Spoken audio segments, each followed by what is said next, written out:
Brad Pitt gets controversial in his latest interview. I'm Hyla in Hollywood for the Daily Buzz on CELEBUZZ.com. Equality is what makes us great. That's what Brad Pitt told MTV News. The longtime advocate of gay marriage is speaking out again about both equality and being responsible for our own choices regarding drug laws.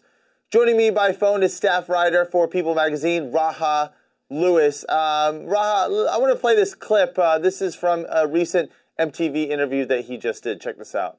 Sure. Listen, if it doesn't sit well in your religion, let your God sort it out in the end. Okay, right.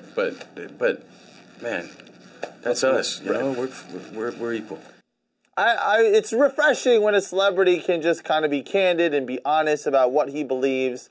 Also, you know, all summer we've been hearing rumors that Brad and Angie are going to get married. They've been quoted as saying in the past that they won't do it until everybody can legally be married. Obviously, there were some strides that took place over this next election, headed in that direction, far from the fact that everyone can get married. Are they still standing behind that everyone needs to get married?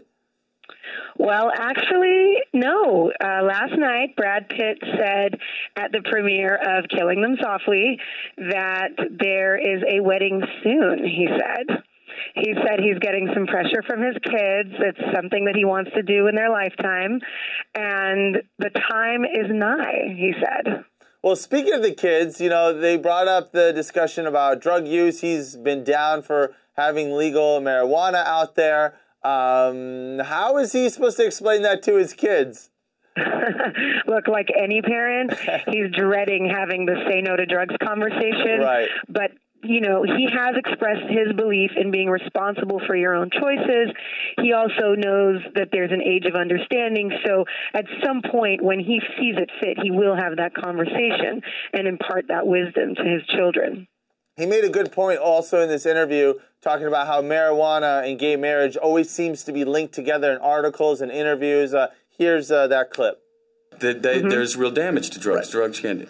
Well, that's not the same with gay marriage. I know, but they always I mean, since the last round, they've been linked in every article, and I find that curious. You know, there's so many famous people that kind of get the foot and mouth disease when they talk about politics, stuff of this nature. But Brad seems to be able to hold his own. Do you think people are more likely to hear what he has to say? I think he's definitely a voice that people care about, and I think that what he's saying is very real. You know, there's a real damage to drugs, and I think we all know that to be true. So when people say things that make sense and ring true and are true, you know, you kind of want to hear more of what that person has to say. Yeah, he is a rarity in Hollywood. I actually would love to have a conversation with him about something along those lines. All right, Raha, thank you so much. Both. I know, right? Thank you so much for hanging out with us today. Use the hashtag #TheDailyBuzz. Let us know what you think about this story. And for the biggest stories breaking right now in Hollywood, head on over to CELEBUZZ.com.